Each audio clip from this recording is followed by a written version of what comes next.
क्या है घिसुआ, रोता क्यों है? अब तो तू कहीं दिखलाई भी नहीं देता। मालूम होता है इस गांव में रहना नहीं चाहता।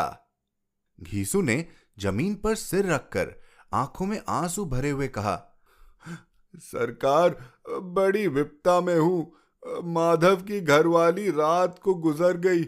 रात भर तड़पती रही सरकार। हम दोनों उसके सिरहाने बैठे रहे।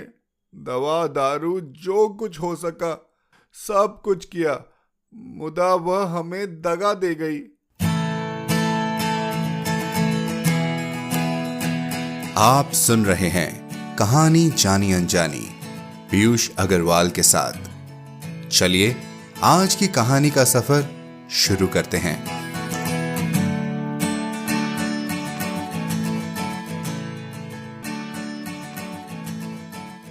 नमस्कार दोस्तों, आशा करते हैं आप सबकी दिवाली अच्छी रही होगी। 2020 की दिवाली शायद थी भी कुछ अलग। ये दिवाली ही क्या, इस साल पूरा विश्व एक अलग ही युग से गुजरा है मानो।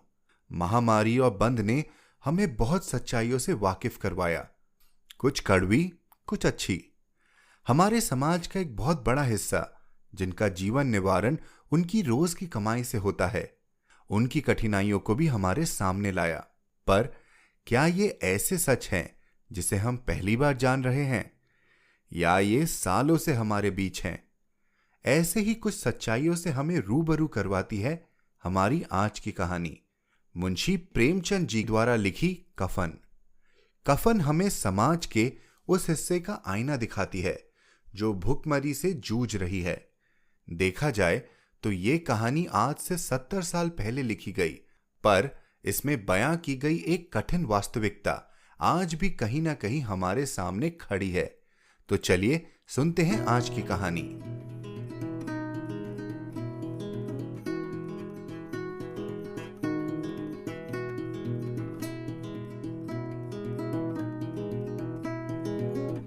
कफन, प्रेमचंद। झोपड़े के द्वार पर बाप और बेटा दोनों एक बुझे हुए अलाव के सामने चुपचाप बैठे हुए हैं और अंदर बेटे की जवान बीबी बुधिया प्रसव वेदना में पछाड़ खा रही थी। रह रहकर उसके मुंह से ऐसी दिल हिला देने वाली आवाज निकलती थी कि दोनों कलेजा थाम लेते थे। जाड़ों की रात थी, प्रकृति सन्नाटे में डूबी हुई, सारा गांव अंधकार में लय हो गया था। घीसू ने कहा, मालूम होता है बचेगी नहीं।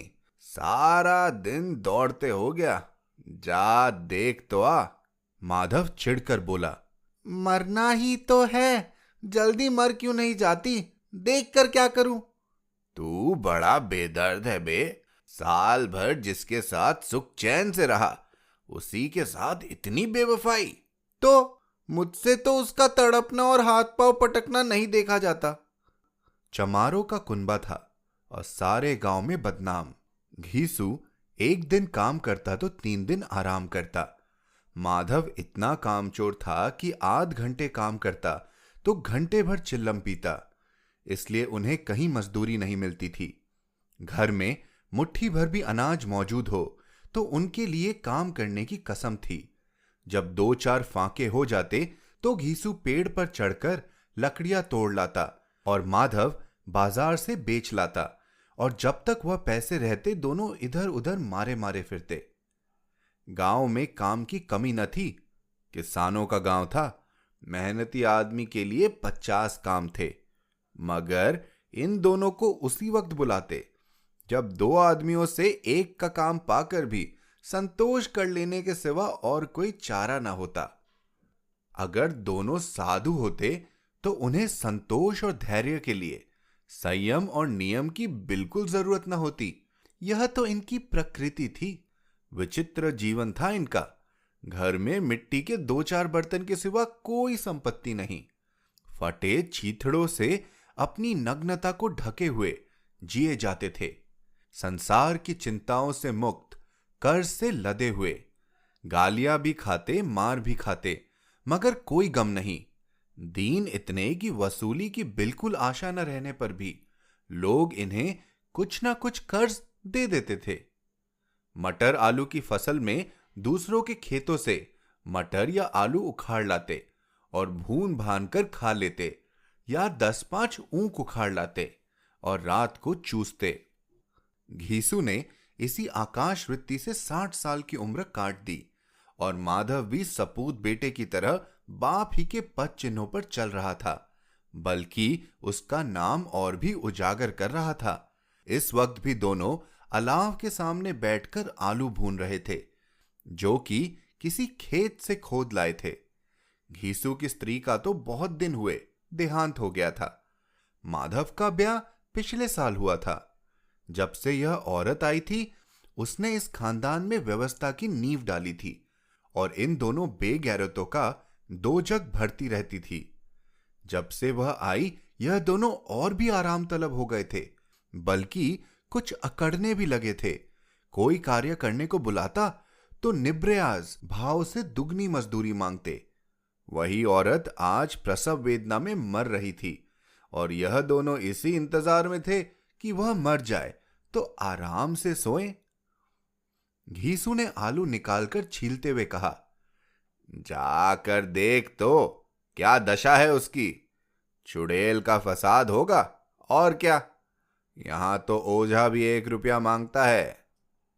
माधव को भय था कि वह कोठरी में गया तो घीसू आलूओं का बड़ा भाग साफ कर देगा। बोला, मुझे वहां जाते डर लगता है। डर किस बात का है, मैं तो यहां हूं ही। तो तुम ही जाकर देखो ना। मेरी औरत जब मरी थी तो मैं 3 दिन तक उसके पास से हिला तक नहीं, और फिर मुझसे लजाएगी कि नहीं। जिसका कभी मुंह नहीं देखा, आज उसका उघड़ा हुआ बदन देखूं। उसे तन की सूद तो ना होगी। मुझे देख लेगी तो खुलकर हाथ पांव भी ना पटक सकेगी। मैं सोचता हूं कोई बाल बच्चा हुआ तो क्या होगा। सोंठ, गुड़, तेल कुछ भी तो नहीं है घर में।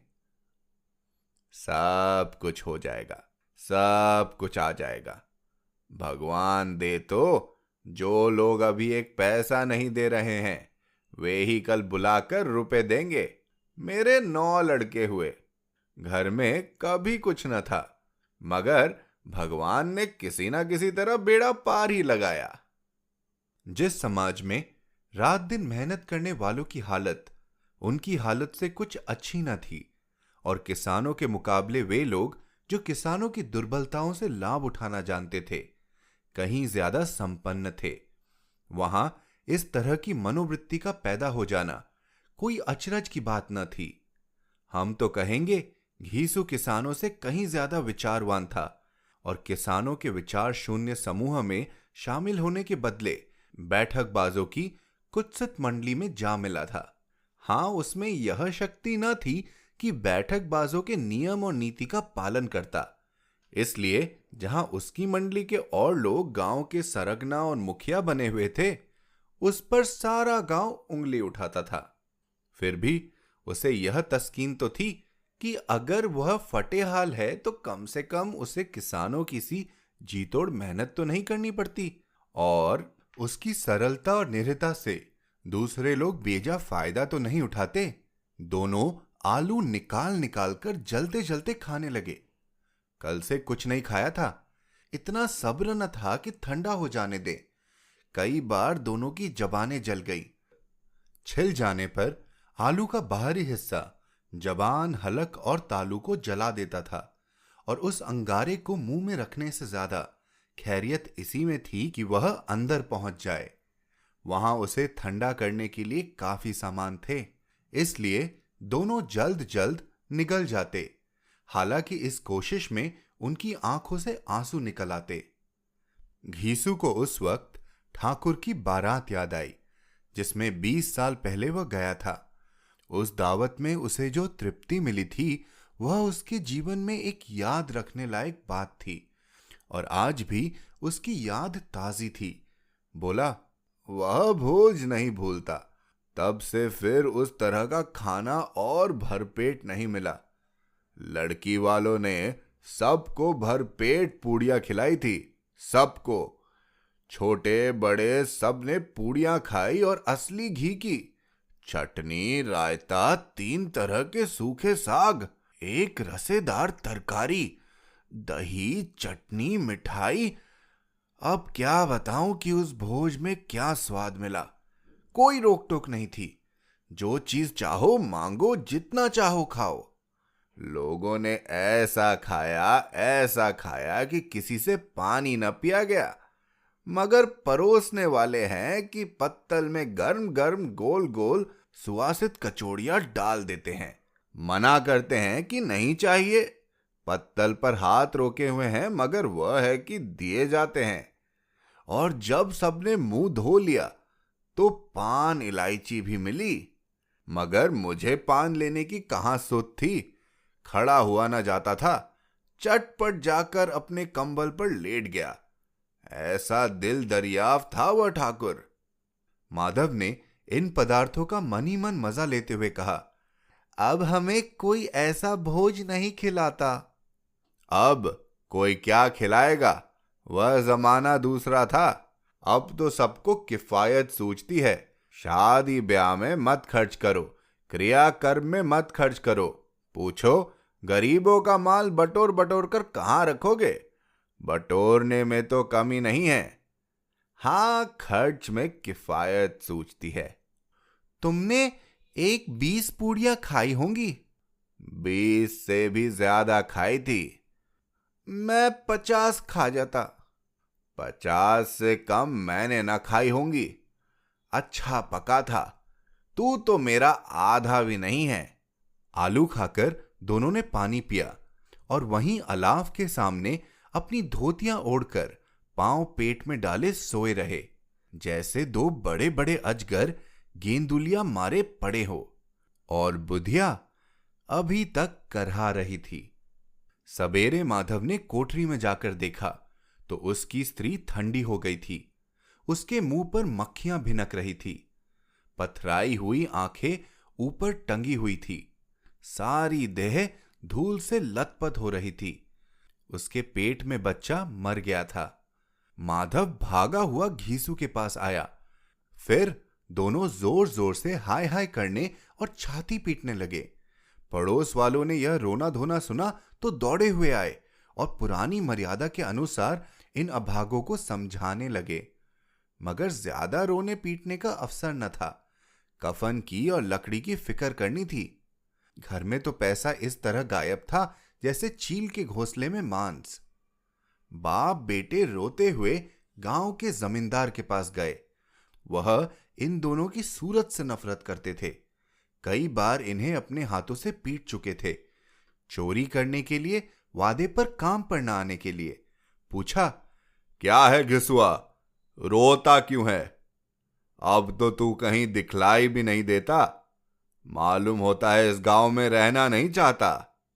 घीसू ने जमीन पर सिर रखकर आंखों में आंसू भरे हुए कहा, सरकार, बड़ी विपदा में हूं। माधव की घरवाली रात को गुजर गई।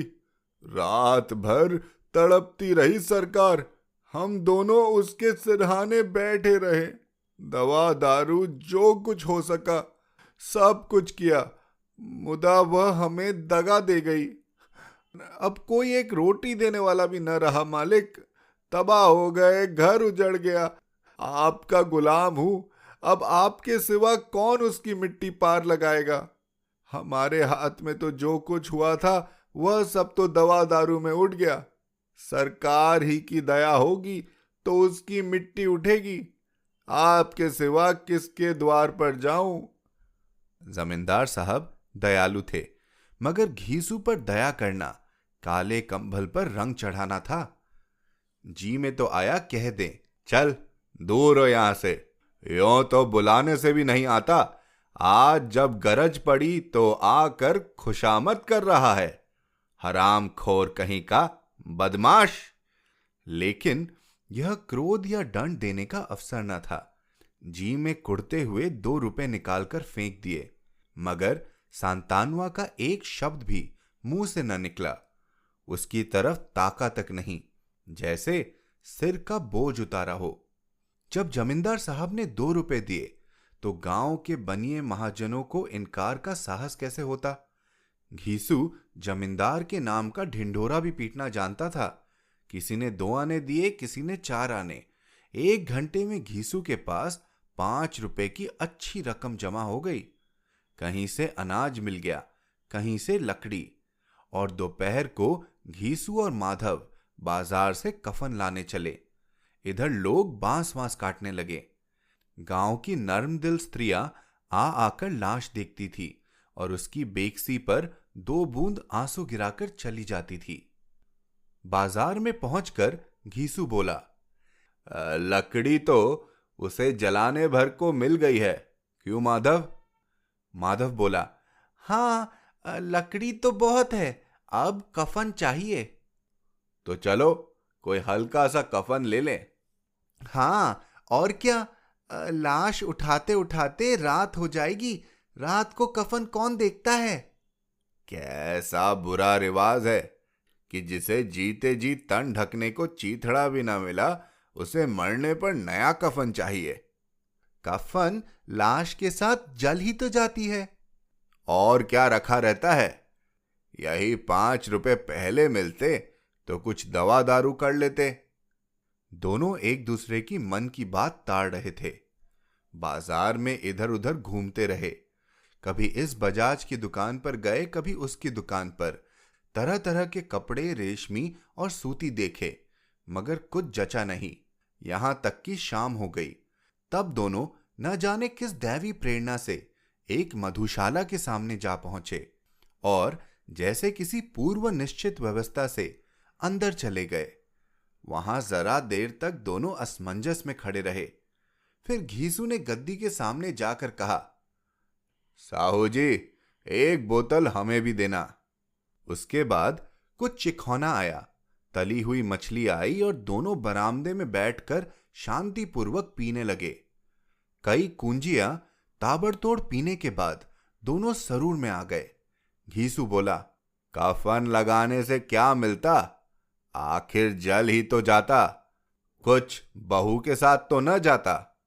माधव आसमान की तरफ देखकर बोला, मानो देवताओं को अपनी निष्पापता का साक्षी बना रहा हो। दुनिया का दस्तूर है, नहीं लोग बांभड़ों को 1000 रुपए क्यों देते हैं?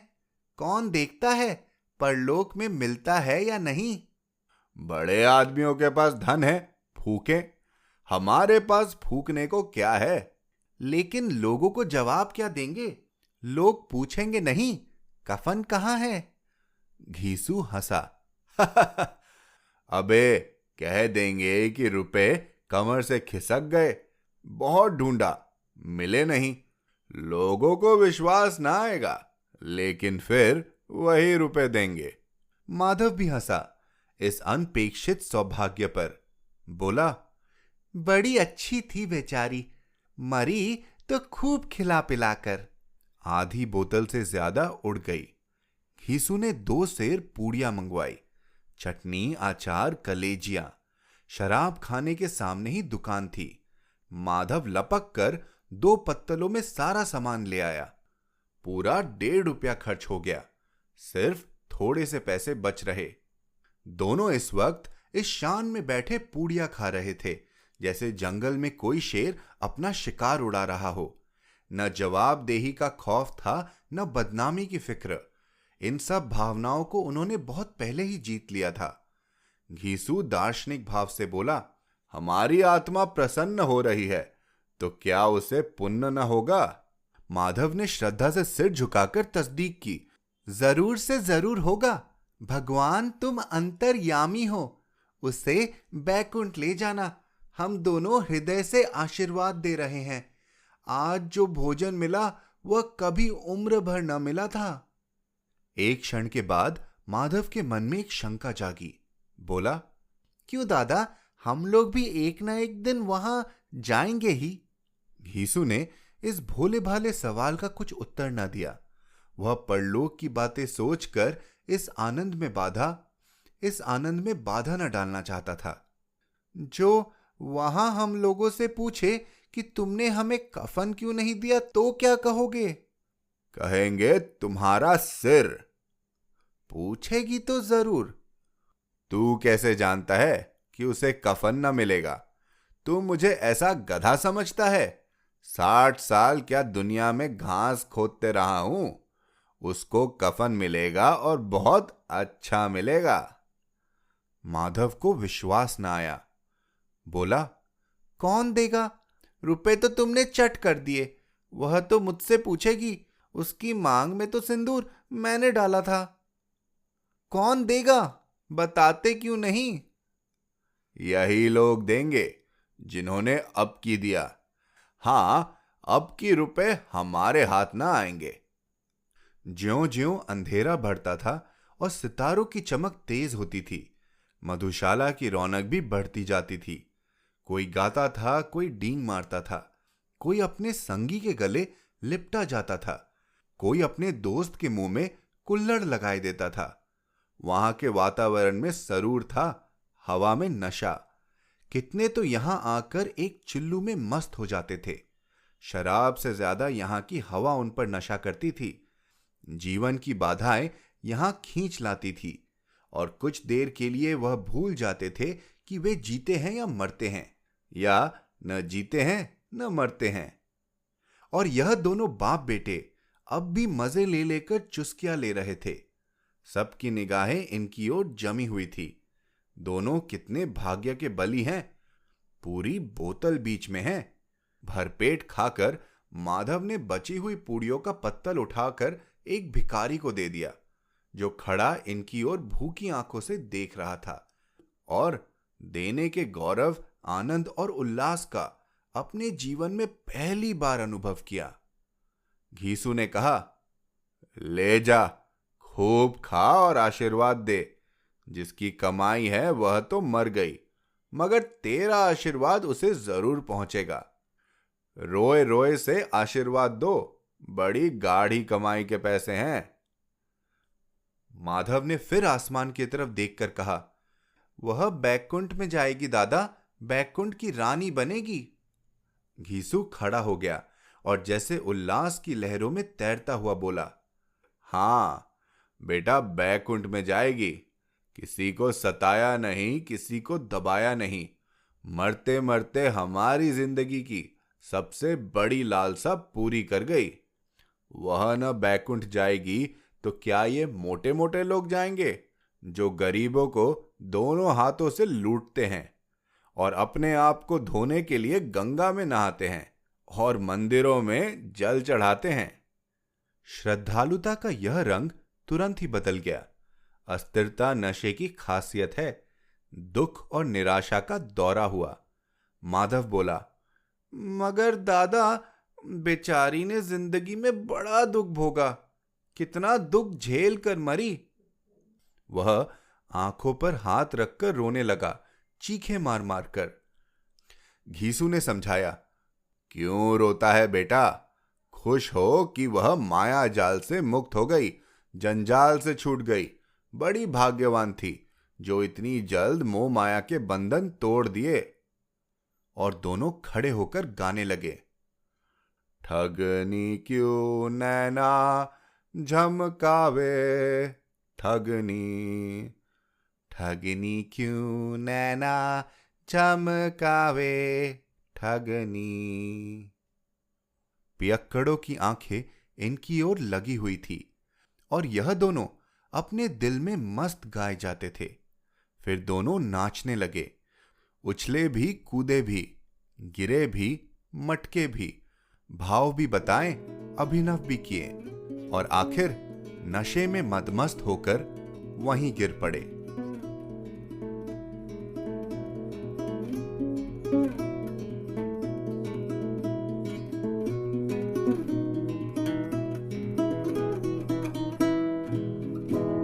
तो दोस्तों, ये थी हमारी आज की कहानी।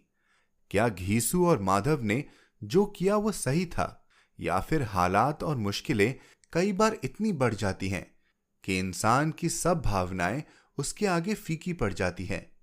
क्या आपको लगता है कि हम अपने योगदान से कुछ बदल सकते हैं?